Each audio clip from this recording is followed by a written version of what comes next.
Hello, good afternoon friends. एक बार फिर से आपका स्वागत है आपके यूट्यूब चैनल वाईके सर ऑफिशियल पर। जैसा कि हमने पहला वीडियो में आपको ये संख्या पर आधारित प्रश्न थ्योरी क्लास का पार्ट 1 जो वीडियो है, जैसा कि आप लोगों को मैंने बताया था कि ये नवोदय नेतरहाट सिमुलतला सैनिक स्कूल इत्यादि की जो प्रवेश परीक्षा है, जो कुछ प्रवेश परीक्षा 2022 में भी होंगी और कुछ 2023 में भी होंगी, उसके लिए यह विशेष महत्वपूर्ण है। चैप्टर जो है हमारा वह है संख्या पर आधारित प्रश्न। ये थ्योरी क्लास का दूसरा पार्ट है। हमने उस समय आपको बताया था कि हम 3 भागों में इस वीडियो को क्लियर करेंगे, 3 पॉइंट पर चर्चा करते हुए। तो पहला था हमारा कुछ महत्वपूर्ण परिभाषा, जिसको मैंने करवा दिया था इसके पहले पार्ट में। यदि आप उस वीडियो को अभी तक नहीं देखे हैं तो आप उस वीडियो को देख ले, क्योंकि अगर उसको नहीं समझिएगा तो फिर यहाँ पर आपको परेशानी होगी। इसलिए आप पहले उस वीडियो को देख ले और फिर इस वीडियो को भी देख ले, ताकि आपका कॉन्सेप्ट जो है इस चैप्टर से रिलेटेड इन सभी परीक्षाओं में जो भी क्वेश्चंस पूछे जाएंगे, उस सारे क्वेश्चंस का अगर आंसर सही आप अगर देना चाहते हैं, सही अगर समझना चाहते हैं पूरे कॉन्सेप्ट के साथ, तो पहला वीडियो भी अवश्य देखें। तो इसका दूसरा पार्ट है। और हमने परिभाषा जो है, जिसमें परिभाषा के अंदर हमने प्राकृत संख्या, पूर्ण संख्या, सम संख्या, विषम संख्या, भाज्य संख्या, पूर्णांक संख्या, परिमेय संख्या, अपरिमेय संख्या, सभी परिभाषा का जो है हमने बखूबी और विस्तार पूर्वक समझाया है उस वीडियो में। तो यदि आप उस वीडियो को नहीं देखे हैं तो उस वीडियो को एक बार देख ले। और यदि आप हमारे चैनल पर नए हैं तो चैनल वाईके सर ऑफिशियल को सब्सक्राइब कर ले और बेल आइकन को दबा ले। बेल आइकन दबाने से ये होगा कि जब भी हम कोई नया वीडियो आपके लिए जब आप अपलोड करेंगे तो उसका नोटिफिकेशन जो है वो तुरंत आपके मोबाइल पर चला जाएगा। इसलिए आपके पढ़ाई में कोई डिस्टर्बेंस ना हो, इसका लिए हम जो है निरंतर प्रयास कर रहे हैं और काफ़ी मेहनत भी कर रहे हैं। तो अभी हम जो दूसरा पॉइंट है हमारा, विभाज्यता के नियम, रूल ऑफ डिविजिबिलिटी, ये बड़ा इंपॉर्टेंट है और इस से रिलेटेड आपको 1-2 क्वेश्चन आते ही आते हैं। लगभग इन सारे एग्जाम में लगभग ये क्वेश्चन इसमें से आते ही आते हैं, इसलिए इसको ध्यान से पढ़िए और समझिए। तो विभाज्यता के नियम में सबसे पहले हम पहला जो पढ़ेंगे वो पढ़ेंगे 2 से विभाज्यता का नियम। अभी हम जो पहला पढ़ेंगे वह हम पढ़ेंगे 2 से विभाज्यता के नियम।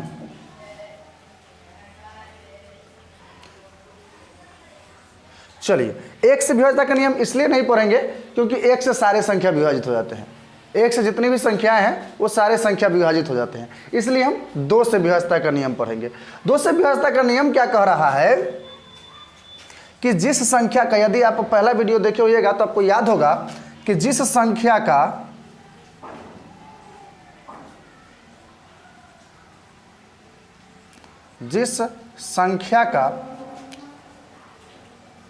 इकाई अथवा अंतिम अंक जिस संख्या का इकाई अथवा अंतिम अंक 0, 2, 4, 6 और या 8 हो तो वह संख्या 2 से पूर्णतः विभाजित होगी। पूर्णतः विभाजित होगी। समझ लीजिए इस बात को।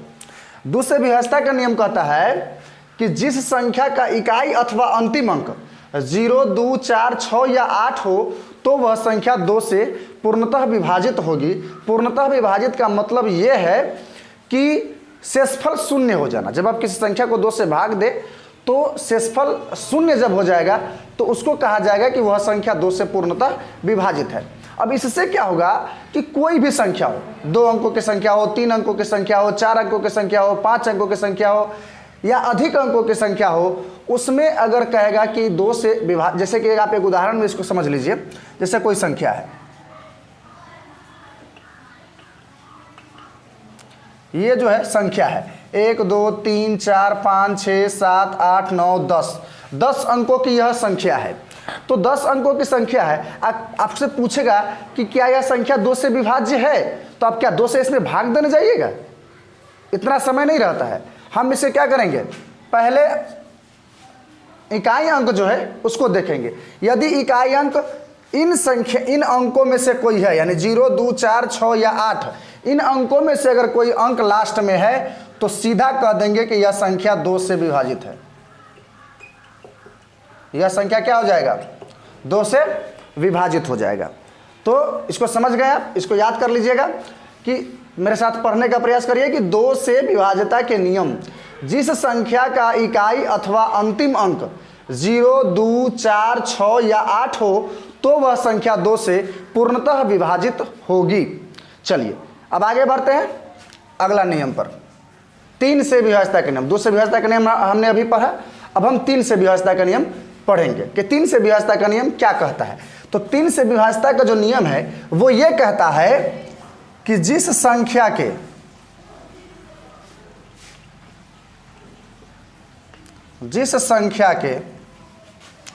अंकों का योगफल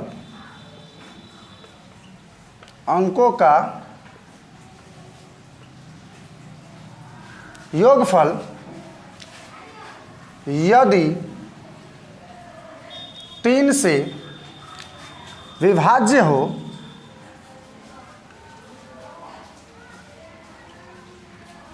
तो वह संख्या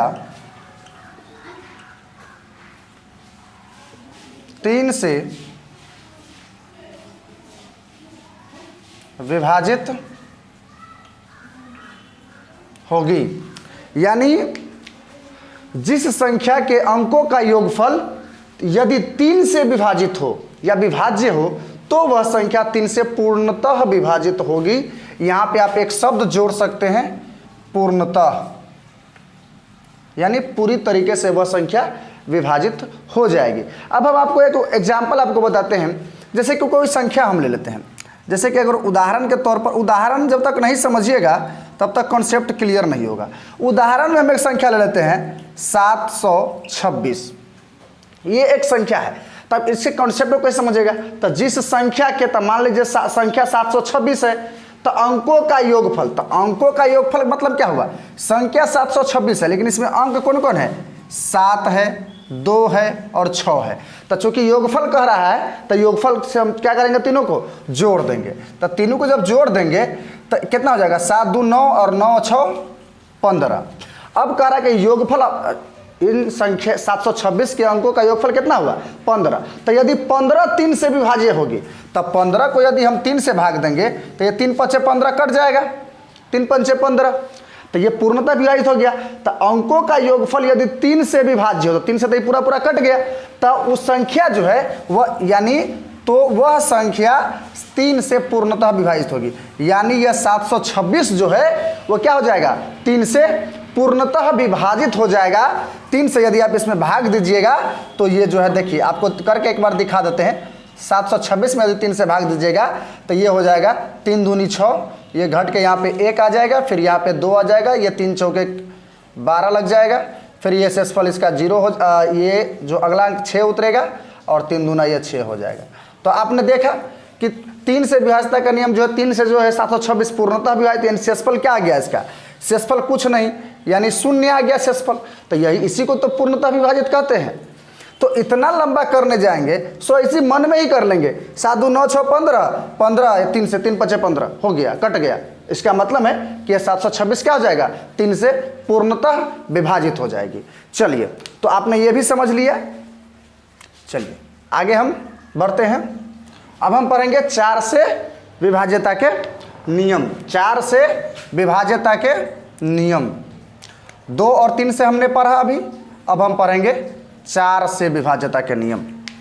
ध्यान से पढ़िए और वीडियो को बिना स्किप किए, बिना भगाए, अगर वीडियो का पूरा कॉन्सेप्ट अगर आपको चाहिए, इस चैप्टर का संख्या पर आधारित प्रश्न, इस चैप्टर का यदि आपको पूरा कॉन्सेप्ट चाहिए तो आप वीडियो को लाइन से ही देखें, उसको भगा के मत देखें। भगा के देखने से होता क्या है कि कॉन्सेप्ट क्लियर हो जाएगा, फिर बाद में कहिएगा मतलब समझ में नहीं आया। तो इससे अच्छा है कि एक बार ही देखो, लेकिन अच्छे से बैठ के देखो। चलो अब 4 से विभाज्यता का नियम क्या कहता है? तो 4 से विभाज्यता का नियम कहता है कि जिस संख्या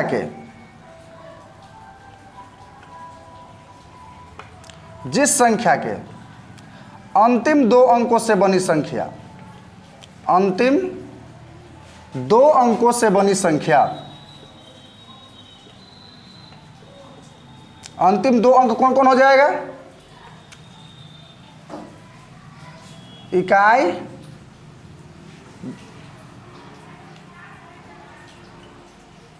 दहाई और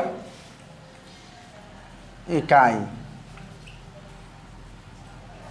तो जिस संख्या के अंतिम 2 अंकों यानी दहाई और इकाई से, इकाई अंकों से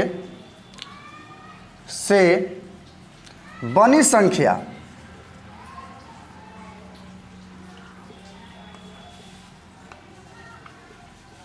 यदि 4 से विभाज्य हो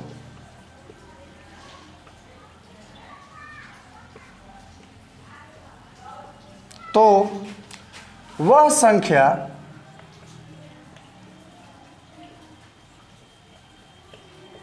चार से पूर्णतः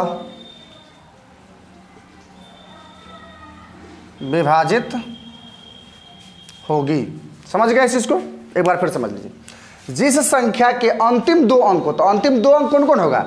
दहाई होगा और इकाई होगा, से अंतिम 2 अंकों से बनी संख्या यदि 4 से विभाज्य हो तो वह संख्या 4 से पूर्णतः विभाजित होगी। इसमें कोई संदेह की बात नहीं है। अब हम इसको एक उदाहरण के द्वारा समझने का प्रयास करते हैं। उदाहरण में आ जाइएगा। तो मान लीजिए कोई भी संख्या हो, कितनी भी बड़ी संख्या हो, मान लीजिए ये 1 2 3 4 5 6 7 अंकों से बनी यह संख्या है। तो 7 अंकों से जो बनी संख्या है तो हमको पूरा को देखना ही नहीं है। अब इसमें 4 से भाग देने जाएंगे तो काफ़ी समय और लग जाएगा, और इतना समय होता नहीं है। प्रत्येक क्वेश्चन के लिए आपको लगभग 1 मिनट का समय ही मिलता है। तो हम सभी को देखने नहीं जाएंगे, सिर्फ ये लास्ट 2 अंक, इसमें 8 इकाई है और 4 दहाई है। तो यही तो कह रहा है विभाज्यता के नियम के, दहाई और इकाई अंकों से बनी संख्या। तो इस 2 अंकों से बनी संख्या क्या है? 48 है। दहाई और इकाई अंकों से बनी संख्या क्या है? 48 है। तो 48 क्या 4 से विभाजित है? तो है। क्या मर्तबे? तो 12 मर्तबे। तो जब पूरा विभाजित हो गया, इसका मतलब ये हुआ कि ये पूरा संख्या जो है, ये 7 अंकों के जो भारी भरकम संख्या है, उसको आपने सेकेंडों में क्या कर दिया? हल कर दिया। और आपने ये पता लगा लिया कि 4 से विभाज्यता का नियम इस पर लागू होता है, इसको फॉलो करता है यह संख्या 4 से विभाज्यता का नियम को। अतः यह संख्या 4 से क्या है? पूर्णतः विभाजित है। कोई जरूरत नहीं है पीछे क्या लिखा हुआ है, कोई जरूरत नहीं किसी चीज को देखने का। आप सिर्फ ये 2 अंकों का, ये सिर्फ ये लास्ट 2 अंक देखिएगा, इसी से आपको पता चल जाएगा कि यह संख्या 4 से विभाजित है या नहीं है। विभाज्यता का नियम क्यों बना? अगर भाग ही देना रहता तो विभाज्यता का नियम बनता क्यों? विभाज्यता का नियम इसलिए बना ताकि आप उसको कम समय में उस प्रश्न को हल कर पाए, इसलिए बना है विभाज्यता का नियम। अगर भाग ही देना हो तो फिर क्या मतलब है? भाग तो आता ही है, तो क्या मतलब हुआ उस बात का? कोई मतलब नहीं हुआ। चलिए हम आगे बढ़ते हैं और अब अगला पढ़ेंगे। अब हम लोग पढ़ेंगे 5 से विभाज्यता के नियम। क्या पढ़ेंगे? 5 से विभाज्यता के नियम। चलिए अब हम पढ़ते हैं 5 से विभाज्यता का नियम। तो 5 से विभाज्यता का नियम क्या कहता है कि जिस संख्या का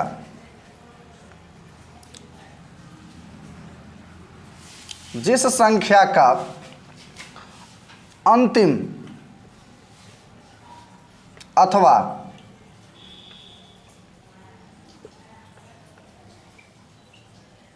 इकाई अंक, अंतिम अथवा इकाई अंक 0 या 5 हो तो वह संख्या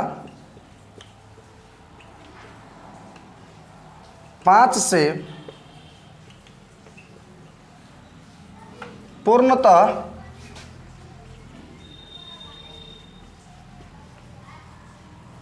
विभाजित होगी। जिस संख्या का अंतिम अथवा इकाई अंक 0 या 5 हो, कुछ 0 भी रहेगा तब भी वो पूरा पूरा कट जाएगा, अगर 5 भी रहेगा तब भी वो पूरा पूरा कट जाएगा, तो वह संख्या 5 से क्या हो जाएगा, पूर्णतः विभाजित हो जाएगा। अब हम इसको एक उदाहरण के थ्रू समझते हैं। कोई एक संख्या ले लेंगे, बड़ा से बड़ा संख्या ले लेंगे, जितना संख्या आप ले सके, है ना। और यहाँ हमने देखा कि एक संख्या मैंने लिखा है इकाई, दहाई, सैकड़ा, हजार, 10,000, लाख, 10 लाख, यानी 54,96,540। यह एक संख्या है। अब आपको ये कोई कह दे कि 54,96,540 5 से कटेगा कि नहीं कटेगा, तो आप क्या कहिएगा? रुकिए रुकिए रुकिए, पहले कलम और कॉपी लाने दीजिए, क्योंकि 54,96,540 को लिखने में आपको लिखने के लिए कॉपी चाहिए, तब आप उसको बना के दे पाइएगा। उसमें कब मिनिमम 2-3 मिनट का समय लगेगा ही लगेगा, यदि आप कितना भी तेज भाग बनाइएगा तो। क्या मतलब है, कोई क्या कहा हमको? 54,96,540, बस ये देख लेना है कि 40 के लास्ट में क्या होगा, 0 ना है, 5 से कटेगा, लगले मुँहे लगल, तुरंत आंसर दे दीजिए ताबड़तोड़। इससे तो बस यही है कि इसका अंतिम अंक खाली देखिए कि क्या है, इसका अंतिम अंक 0 है। अच्छा सर जी हमको पढ़ाए हुए हैं, जिस संख्या का अंतिम अथवा इकाई अंक 0 या 5 होगा वह संख्या 5 से पूर्णतः विभाजित होगा। 0 है तो इसका मतलब ये पूर्णतः विभाजित है, कोई मतलब नहीं है कुछ और चीज़ें पढ़ने का। ठीक है, चलिए आगे बढ़ते हैं। 6 से विभाज्यता का नियम क्या कहता है, समझ लीजिएगा। 6 से विभाज्यता का नियम कहता है कि जो संख्या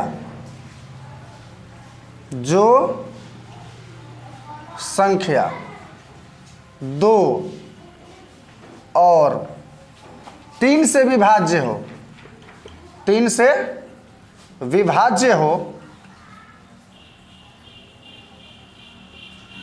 तो वह संख्या 6 से भी पूर्णतः विभाजित होगी। हो गया। जो संख्या 2 और 3 से विभाज्य होगा वह संख्या 6 से विभाजित होगा। अब 2 से देख लीजिए कि क्या उसके अंतिम अंक 0, 2, 4, 6, 8 इसमें से है या नहीं है, और एक ये देख लीजिए कि वो उसके अंकों का योगफल 3 से विभाजित है कि नहीं है। अगर दोनों को वो फॉलो कर रहा है, इसका मतलब है कि यह संख्या क्या हो रहा है, आपको पूरा पूरा कट रहा है। अब हम एक संख्या लेकर आपको बताते हैं, उदाहरण के तौर पर आप समझ लीजिए।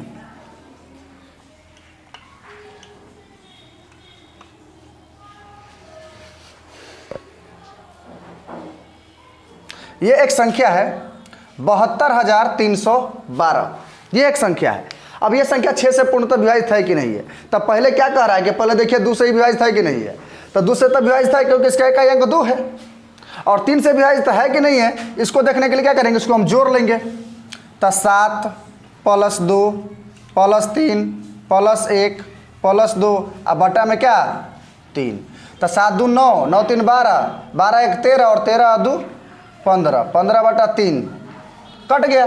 तो 2 से भी कट गया, 3 से भी कट गया, तो इसका मतलब यह हुआ कि जो 72,312 है ना, ये 6 से भी पूर्णतः विभाजित हो जाएगा, कोई दिक्कत नहीं होगा। चल, इसका पहला पार्ट जब मैंने बनाया था मोबाइल में तो वो 6.5 GB का हो गया था, आप लोग यकीन न करिएगा 6.5 GB का हो गया था वो। तो आगे बढ़ते हैं और 8 का जो है हम अगला विभाज्यता का नियम पढ़ते हैं, छठा। किस चीज़ का, 8 से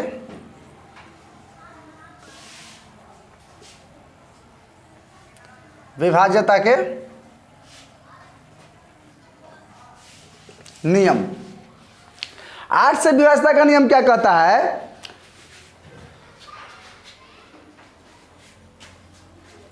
यदि या जिस संख्या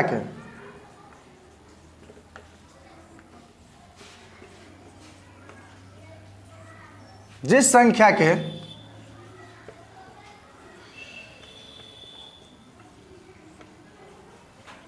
अंतिम 3 अंक शून्य हो या अंतिम 3 अंकों का योगफल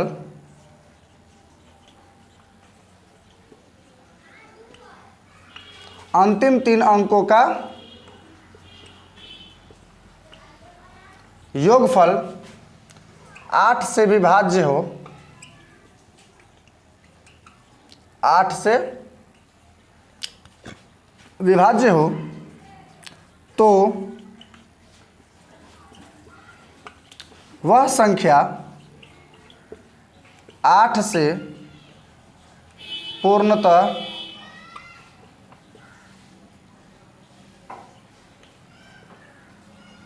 विभाजित होगी।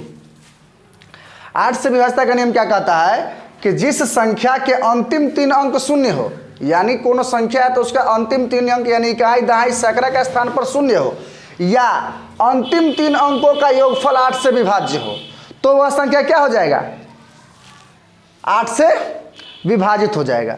जैसे हम आपको एक उदाहरण के तौर पर आपको बता रहे हैं, 17,040 ये एक संख्या है, तो इसमें तो अंतिम 3 अंक शून्य तो है नहीं कि इसको देखेगा कह दे कि अच्छा चलो ये तो विभाजित है। लेकिन इसका जो है लास्ट का जो संख्या है, लास्ट का जो संख्या है वह जो है अगर आप देखें अंतिम 3 अंक से यदि बनी संख्या को आप देखिएगा तो ये 040 है। क्या है, 040। तो अगर हम इस अंतिम 3 अंक से जो संख्या देखेंगे तो 040, तो 0 का तो कोई मतलब है नहीं क्योंकि ये इस तरफ है। अगर हम इसको अलग करके देख रहे हैं तो अगर इस संख्या में देखेंगे तो इसका बड़ा महत्व है, लेकिन अगर अलग करके देखेंगे तो क्या बनता है, 40। 40 8 से कट रहा है तो कट रहा है, तो इसका मतलब यह हुआ कि यह संख्या क्या हो जाएगा, 8 से पूर्णतः विभाजित हो जाएगा। या कोई संख्या को आप दे दीजिए 3 गो 0 इस तरफ, जैसे इसके लास्ट में 3 गो 0 है, ये कहा ना 3 अंक शून्य हो अंतिम 3 अंक, तो ये भी संख्या क्या हो जाएगा, 8 से पूर्णतः विभाजित हो जाएगी। चलिए आगे बढ़ते हैं। 9 से विभाज्यता का नियम क्या कहता है, जिस संख्या के अंकों का योगफल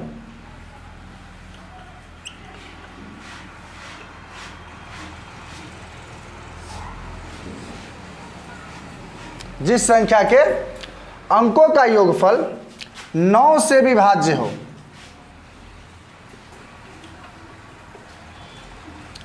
9 से विभाज्य हो तो वह संख्या 9 से पूर्णतः विभाजित होगी।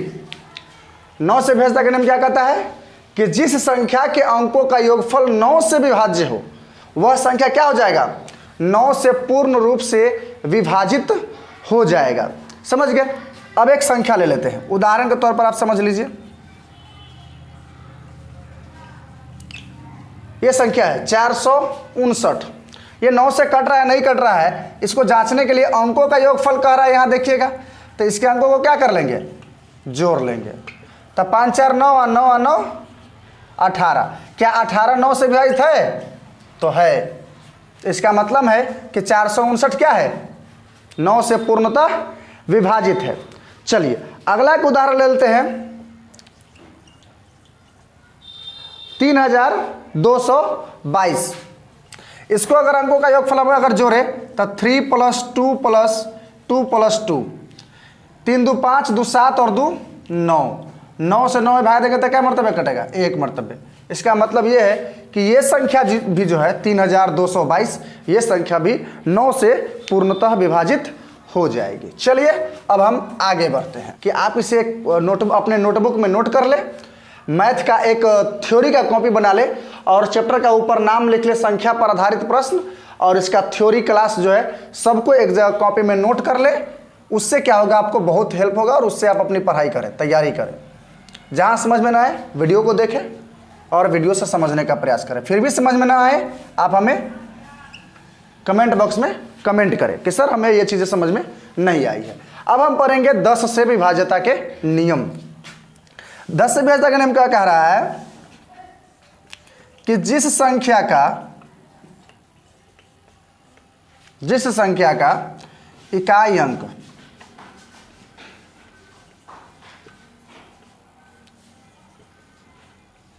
शून्य हो वह संख्या क्या हो जाएगी? 10 से पूर्णतः विभाजित होगी। 10 से वह संख्या पूर्णतः विभाजित होगी। इसमें तो कुछ है ही नहीं, सीधा भी बात है कि जिस संख्या का अंतिम अंक शून्य होगा, इकाई अंक शून्य होगा, वह संख्या क्या हो जाएगा? 10 से पूर्णतः विभाजित हो जाएगा। तब इसका मतलब ये हुआ कि अगर इसको उदाहरण के तौर पर अगर लेकर चले तो देखिएगा, कोई भी संख्या हम लिख देंगे। जैसे हमने एक यहाँ पे संख्या लिख लिया है 8,95,490। ये जो संख्या है, हम अगर आपको कहेगा क्या यह संख्या 10 से विभाजित है, तो आप क्या कहिएगा? हाँ कि ना?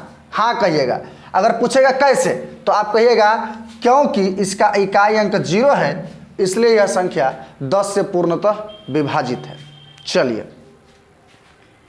अब हम आज चलते हैं 11 से विभाज्यता के नियम पर। इसको आप लोगों ने समझ लिया। चलिए अब हम आगे चलते हैं 11 से विभाज्यता के नियम।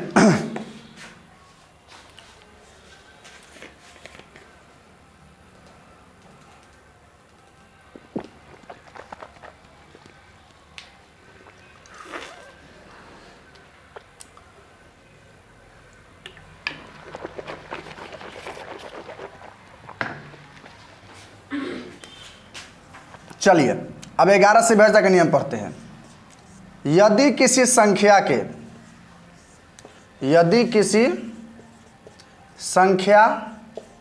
के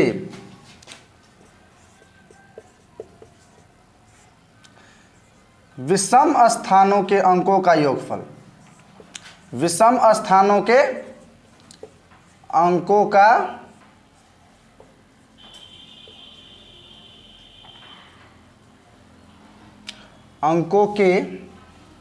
विशेष विषम स्थानों के अंकों का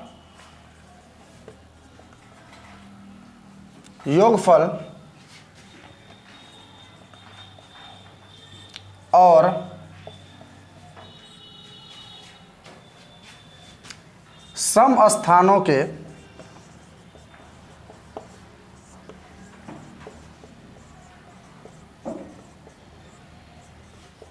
अंकों के योगफल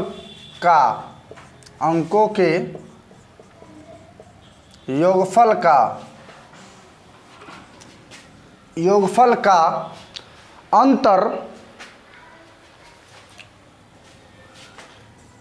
अंतर शून्य हो, हम यहाँ पे आपको 0 लिख देते हैं, 0 हो या 11 से विभाज्य हो, 0 हो या 11 से विभाज्य हो, तो वह पूरी संख्या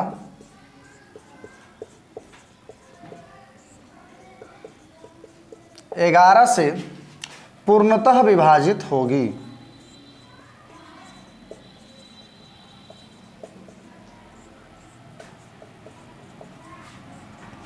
पूर्णतः विभाजित होगी। चलिए समझ लीजिएगा कि वैसा कि यदि किसी संख्या के विषम स्थान पर स्थित विषम स्थानों के अंकों का योगफल और सम स्थानों के अंकों का योगफल, अंकों के योगफल का अंतर यानी दोनों को सम स्थान के अंक जो जो होगा उसको जोड़ लेंगे और विषम स्थान पर जो जो अंक होगा उसको जोड़ लेंगे और दोनों को घटाएंगे। अगर दोनों को घटाने पर अगर उसका घटाने पर 0 आ जाए या जो संख्या है घटाने पर वह 11 से विभाजित हो जाए, तब जाके वह संख्या जो है वह 11 से क्या हो जाएगी, पूरी तरीके से विभाजित हो जाएगी। अब हम एक उदाहरण लेते हैं अगर हम एक उदाहरण की अगर बात करें, उदाहरण में अगर हम ले, ये एक संख्या है, ये एक संख्या है और इस संख्या को हम अब इस नियम के आधार पर जांचेंगे कि यह संख्या 11 से विभाजित है या नहीं है। अब देखिएगा इसमें 1 2 3 4 5 6 अंक है। कितने अंक है इसमें? मान लीजिए हम इसको इधर से इसका स्थान लिख देते हैं। जैसे एक जो है, चाहे आप इधर से स्थान लिख लीजिए, यह कौन स्थान पर है? 1 स्थान पर, यह 2 स्थान पर, यह 3 स्थान पर, यह 4 स्थान पर, यह 5 स्थान पर और यह कौन स्थान पर है? 6वां स्थान पर है। तो अब क्या कर रहा है? विषम स्थानों के अंकों का योगफल। तब विषम संख्या कौन कौन है? 1 है, 3 है और 5 है। 1 है, 3 है और 5 है। तो 1 के स्थान पर कौन कौन है? जैसे यहां लिख लेंगे, विषम स्थान पर स्थित अंकों का योगफल। विषम स्थान पर स्थित अंकों का योगफल। तब विषम स्थान पर कौन कौन अंक है? 2 है। उसके बाद क्या? तीसरा स्थान पर क्या है? तीसरा स्थान पर भी 2 है। उसके बाद 5वां स्थान पर क्या है? 7 है। यानी 2 2 4 और 7 क्या हो गया?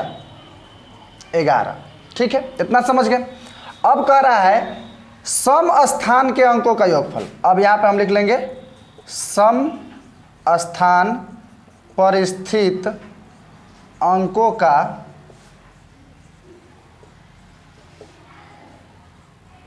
योगफल। तो अब सम स्थान पर तो दूसरा सम स्थान है, तो दूसरा सम स्थान पर कौन है? 1 है। उसका चौथा पर कौन है? 9 है। उसके बाद 6वां पर कौन है? 1 है।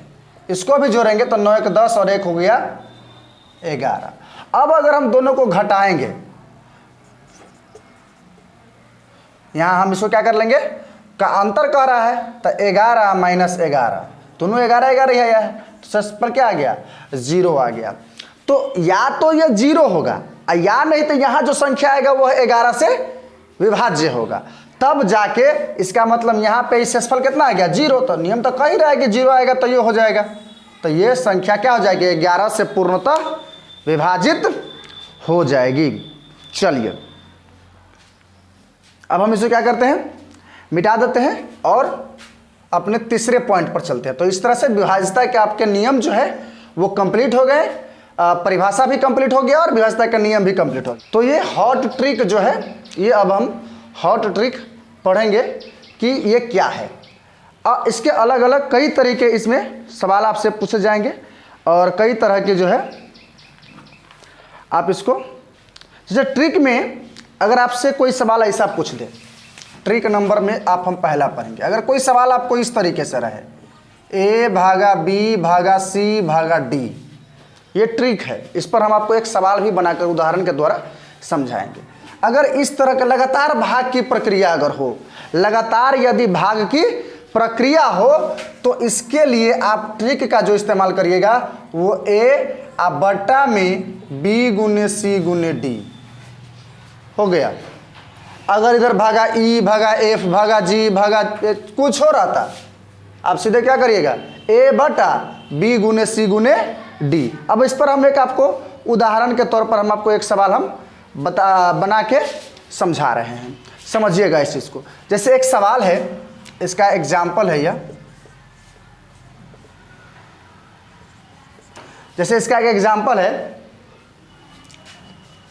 476 भाग में 34 भाग में 0.14। ये एक संख्या, चूंकि यहाँ 3 संख्या है, आपको कितना भी संख्या रहेगा तो उसे क्या मतलब है? पहला संख्या को क्या कर लेंगे? अंश बना देंगे, अब बाकी सबको नीचा कर देंगे गुणना। 34 गुने 0.14। आप भी जानते हैं कि यहाँ से यदि हम दशमलव को हटाएंगे, यहाँ से यदि हम दशमलव को हटाएंगे, जैसे ही यहाँ से दशमलव हटेगा ऊपर किससे गुना हो जाएगा? 100 से गुना हो जाएगा। अब ये क्या हो जाएगा? अब इसको आप आसानी से बना सकते हैं। अब इसको यदि आप बनाइएगा, आप देखिएगा या इसको बना के, देखिए ये कटने वाला है कि नहीं है, तो ये कितना मरतबा कट जाएगा, 14 से ये कट जाएगा, 14 तिया 42 और 42 और क्या कहते हैं ये 5 आ जाएगा, 14 चौका 56, 34 से 34 क्या हो जाएगा, कट जाएगा, बराबर आपके पास क्या बचा, 100 बचा। क्या बचा, 100 बचा। तो इस भाग को हमने आसानी से बना लिया। तो ये इसका फॉर्मूला, ये फर्स्ट ट्रिक है आपका। यदि भाग की लगातार संख्या यदि भाग में हो तो पहला जो संख्या होगा उसको अंश बना लीजिएगा, यानी 476, और जो बाकी जितनी सारी संख्या हो उस सब क्या कर लेगा, बटा में गुना करके लिख दीजिएगा, बटा में गुना करके लिख दीजिएगा। जैसे यहाँ पे ई भागा डी तक ही है, भागा ई भागा एफ भागा जी भागा 7 भागा ए, जहाँ तक रहेगा उसको क्या करिएगा, आराम से इस ट्रिक पर उसको बना लीजिएगा। चलिए ये तो हो गया पहला ट्रिक। अब हम जानेंगे अपने दूसरे ट्रिक के बारे में।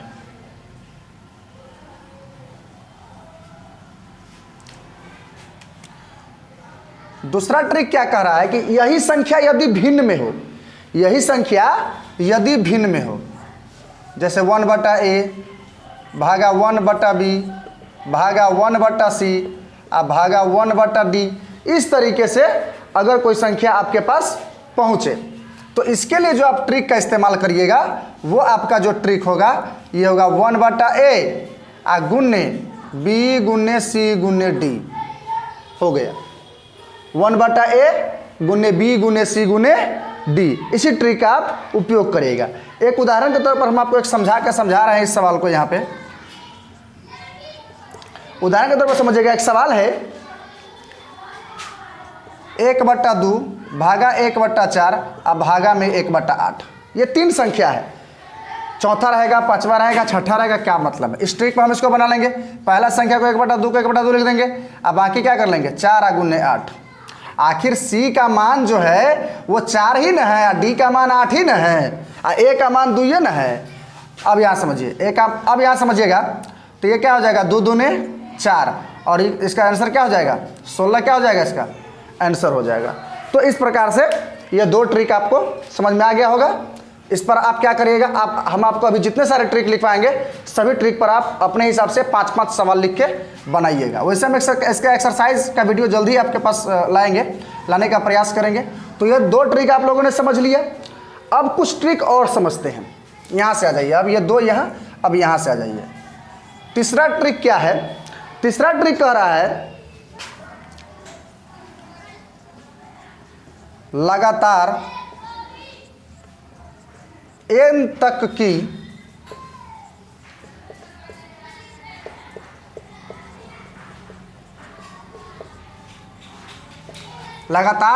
की प्राकृत संख्याओं का यदि आपको योगफल कहेगा निकालने के लिए, लगातार n तक की प्राकृत संख्या का अगर योगफल कहेगा निकालने के लिए, तो आप इस फॉर्मूले का उपयोग करिएगा, अब बटा में 2। जैसे आपके एक उदाहरण के तौर पर इसको समझिए पहले इसको, क्योंकि हर चीज़ को एग्जाम्पल में समझिएगा तभी वो चीज़ें समझ में आएगी। जाकर सबको शांत करवाइए, सबको जाकर शांत करवाइए सबको जाकर। अब यहाँ समझिएगा, उदाहरण के तौर पर हम यदि इसको समझे तो आप समझिए, अगर आपको कहेगा कि लगातार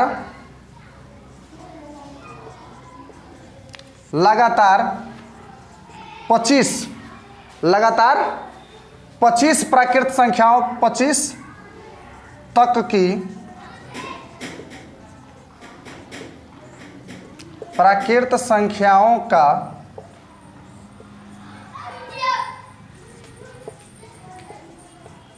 योगफल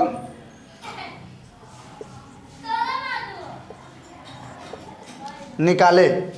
आपसे सवाल यही पूछेगा, लगातार 25 तक की प्राकृत संख्याओं का योगफल निकाले। अब यह समझिएगा 25 तक का कह रहा है ना, तो यह 1 से लेके 25 तक है, यानी इसको ऐसे है, यह 1 + 2 + 3 + इसको आगे चल जाएगा +25, यानी यह 25 तक का है। इसको जोड़ने में तो आपको बहुत समय लग जाएगा। तो इसको बनाने के लिए हम इसका करेंगे, इस ट्रिक का उपयोग करेंगे। n का मान यहाँ पे क्या है 25 है, तब 25 गुने 25 + 1 माने 26 बटा में 2 और 2 से ही कट गया 13 मरतबे, 13 × 5 = 65 के 5 हासिल 6 और 13 दूना 26 और 6 32, 325 हो जाएगा इसका आंसर। आप इसको अगर चाहे तो इसको जोड़ के भी देख लीजिएगा, अन्यथा आप इस ट्रिक से डायरेक्ट ही आप इस सवाल को बना सकते हैं। तो ये उदाहरण आपने समझ गया, इस चीज़ के उदाहरण को, इस ट्रिक के उदाहरण को समझ गए। चलिए अब हम आगे बढ़ते हैं अगले ट्रिक पर। अगला ट्रिक जो हमारा है वह है लगातार n तक की, सब चीज़ यही रहेगा, लगातार n तक की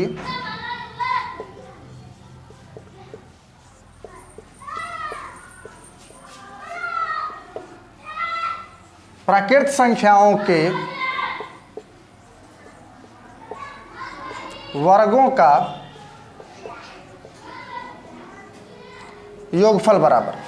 यहाँ सीधे था, मतलब सामान्यतः जोड़ना था, और यहाँ आपको वर्ग को जोड़ना है। क्या करना है? उसके वर्ग को जोड़ना है।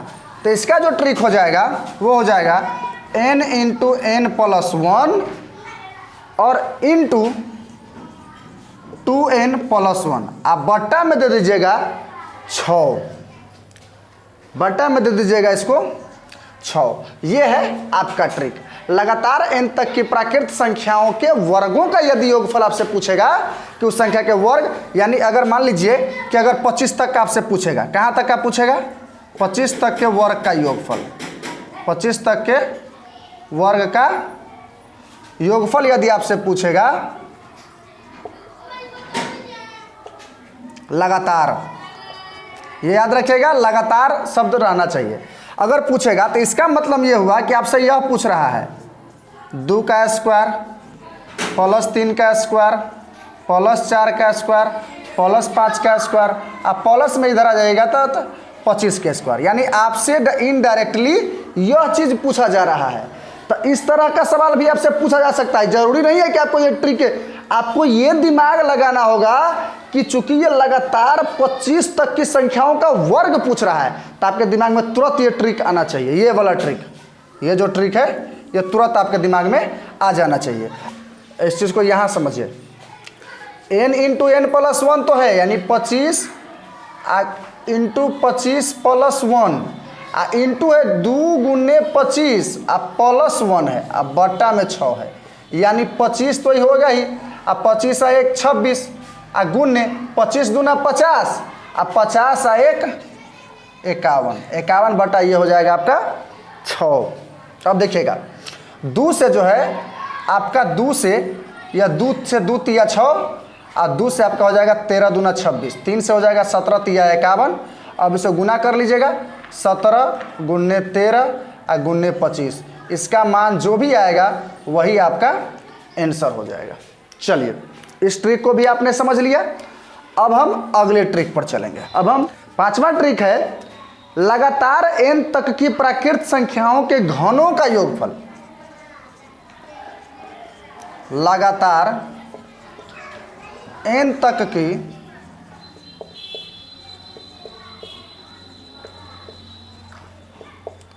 प्राकृत संख्याओं के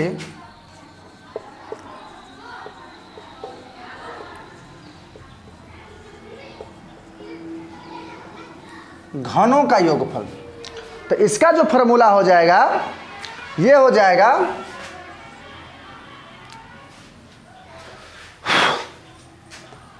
n × n + 1 बटा 2 का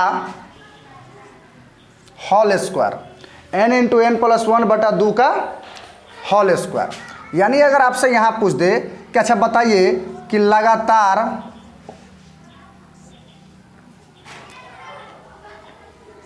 30 प्राकृत संख्याओं का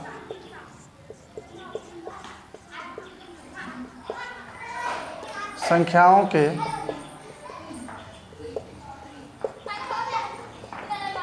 घनों का योगफल। आराम से आप इस फॉर्मूला पर n का मान क्या है? 30 है, तो 30 × 30 + 1 बटा 2 और इसका कौन चीज होल स्क्वायर। तो क्या हो जाएगा 30 × 31 बटा 2 का क्या होल स्क्वायर, 2 से कट जाएगा 15, है ना। और 15 गुने 31 गुना कर लीजिएगा तो 15 कम 15 के 5 हासिल 1, अब 15 तिया 45 1 46, इसका स्क्वायर कर दीजिएगा, आपका वैल्यू निकल जाएगा। अच्छा एक बात ये आपसे पूछा क्या है, तब पूछा आपसे ये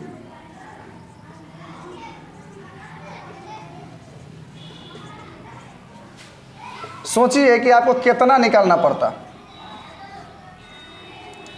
आपसे इनडायरेक्टली सवाल ये पूछा जा रहा है। अभी तो हम 30 तक का उदाहरण के तौर पर समझाएं, आपको 40 तक का 50 तक का भी आपसे पूछ सकता है। तो आपके पास अगर ये ट्रिक याद रहेगा आपको, तो आप एकदम आसानी से इसको बना लीजिएगा। चलिए अब हम अपने छठे ट्रिक पर चलते हैं। छठा ट्रिक हमारा क्या कह रहा है, लगातार n तक की सम संख्याओं का योग। लगातार n तक की सम संख्याओं का योगफल। लगातार n तक की सम संख्याओं का योगफल यदि आपसे पूछेगा तो इसका जो ट्रिक होगा n/2 into n/2 + 1, n/2 into n/2 + 1। यहाँ आप दुइये से भाग करा दिया, क्योंकि सम संख्या पूछा तो सम संख्या में दुइये से हम भाग देते हैं, इसलिए वहाँ भी आपको 2 से ही भाग दिया।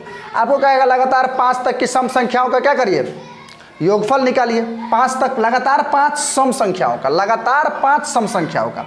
तब 5 सम संख्या अगर पहला 5 से कौन कौन हो जाएगा, 2 + 4 + 6 + 8 + 10, यही ना पहला प्रथम 5 संख्या है। प्रथम 5 वो सम संख्या यही ना है। इसको जोड़ेंगे तो क्या आ जाएगा, 10 8 18 18 6 24 24 4 28 28 2 30। अगर हम इसको ट्रिक पर बनाते तो कितना कह रहा है, प्रथम 5 कह रहा है। लगातार 10 तक की सम संख्याओं का योगफल आपसे पूछेगा, यानी 2 + 4 + 6 + 8 + 10 है, तो ये 10 तक की संख्याओं का योगफल ना है सम संख्या। तो अगर हम इसको देखेंगे तो 10/2 इंटू 10/2 + 1,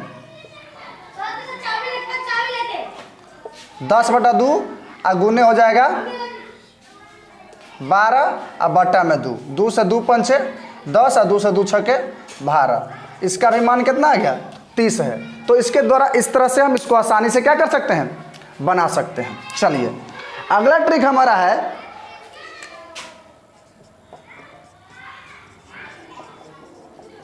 लगातार n तक की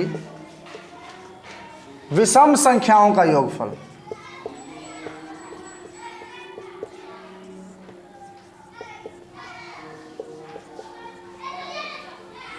अगर विषम संख्याओं का योगफल लगातार अगर आप पूछेगा आपसे, तो आप जो है इसको फार्मूला को लगा दीजिएगा n + 1/2 का होल स्क्वायर। अगर मान लीजिए लगातार आपको 20 तक की विषम संख्याओं का खाली योगफल आपसे पूछेगा कि 1 + 3 + 5 + 7 + 9, अगर 9 तक की अगर हमको कहेगा कि खाली विषम संख्या का योगफल निकालिए, तो खाली विषम संख्या का योगफल अगर निकालने के लिए कहेगा तो आप जो है आराम से इसको बना लीजिएगा। क्या कर लीजिएगा, 9 + 1/2 का क्या कर दीजिएगा स्क्वायर। तो ये क्या हो जाएगा, 9 1 10, 10/2 का स्क्वायर, यानी 10/2 कितना हो जाएगा 5, 5 का स्क्वायर बराबर आपको 25, यानी 25 जोड़ोगे 9 7 16 5 21 3 24 1 25, 25 आपका मान आ जाएगा। n तक की कहेगा, यहाँ एक चीज़ ये समझ लीजिए, ये तीनों में तक की जो जोड़ा हुआ है, इसका मतलब ये हुआ कि आपको कहेगा 20 तक की। अगर यहाँ आपको कहा कि लगातार 20 तक की सम संख्याओं का योगफल जोड़िए, तब 20 तक में आ गया, मतलब कि 20 तक में सब संख्या हो गया कि नहीं हो गया, तो जितना भी संख्या होगा वो सारे संख्या हो जाएगा। अब हम अगले ट्रिक की तरफ चलते। चलिए हमारा जो अगला ट्रिक है वो है, अगर पूछे कि ये सब कुछ नहीं, सीधे पूछे लगातार n तक की सम संख्याओं का, लगातार n सम संख्याओं का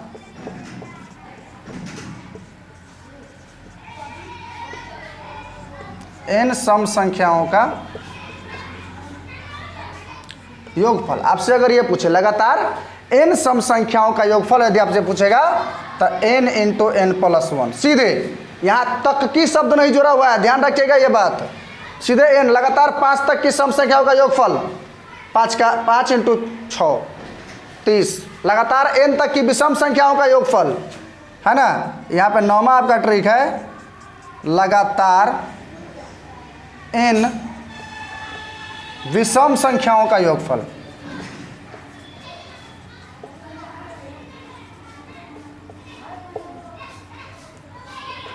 अगर लगातार n विषम संख्याओं का योगफल अगर कहेगा तो ये हो जाएगा आपका n²। सीधे पूछेगा लगातार 15 विषम संख्याओं का योगफल बताइए तो सीधे 225, 15 का स्क्वायर 225। और अगला जो है ये याद रखिएगा, भाज्य बराबर भाजक गुने भागफल जोड़ शेषफल। तो इस तरीके से हमने इस संख्या पर आधारित प्रश्न जो ये चैप्टर था, इस चैप्टर के ये पार्ट 2 था थ्योरी क्लास का, और इसमें हमने 3 चीज़ें पढ़ी। इसके महत्वपूर्ण परिभाषा को पढ़ा, विभाज्यता के नियम को पूरा पढ़ा, और पूरे इस चैप्टर्स में रिलेटेड जितने भी आपको ट्रिक हो सकते थे सारे ट्रिक्स मैंने आपको समझा दिए, पढ़ा दिए। आई होप ये वीडियो आपको बहुत अच्छा लगा होगा और आपको समझ में आया होगा। अगर यह वीडियो अगर आपको समझ में आया तो ठीक है, अगर नहीं आया तो आप हमें कमेंट सेक्शन में कमेंट कर सकते हैं कि ये चीज़ें हमें प्रॉब्लम है सर, आप हमें ये चीज़ें समझा दीजिए। कुछ और बातें यदि आप नवोदय, सिमुलतल्ला या इन नेतरहाट सैनिक स्कूल इत्यादि के प्रवेश परीक्षाओं की तैयारी करना चाहते हैं तो आप ये बात ध्यान रखिए कि आपको जो है 1 से लेकर 50 तक का जो पहाड़ा है, 20 तक तो आप याद किए हुए ही हैं, 50 तक के पहाड़ा को याद कर लीजिए। 1 से लेकर 50 तक का वर्ग और वर्गमूल याद कर लीजिए। 1 से लेकर 50 तक का घन और घनमूल याद कर लीजिए। ये सारी चीज़ें आप क्या कर लीजिए, याद कर लीजिए और जुड़े रहिए हमारे साथ। हम आपको इसी तरह का हर क्लास का, ये तो थ्योरी क्लास हुआ जो 2 पार्ट में आपके पास पहुंचा है, इसका ये दूसरा पार्ट है। इसके बाद आपको इसका एक्सरसाइज चैप्टर का क्लास होगा, वो भी आपको एक या अनेक पार्टों में मिल सकता है। तो आप जुड़े रहिए हमारे साथ, और यदि आप हमारे चैनल पर नए हैं तो चैनल को सब्सक्राइब कर लें और बेल आइकन को दबाना ना भूलें। जय हिंद।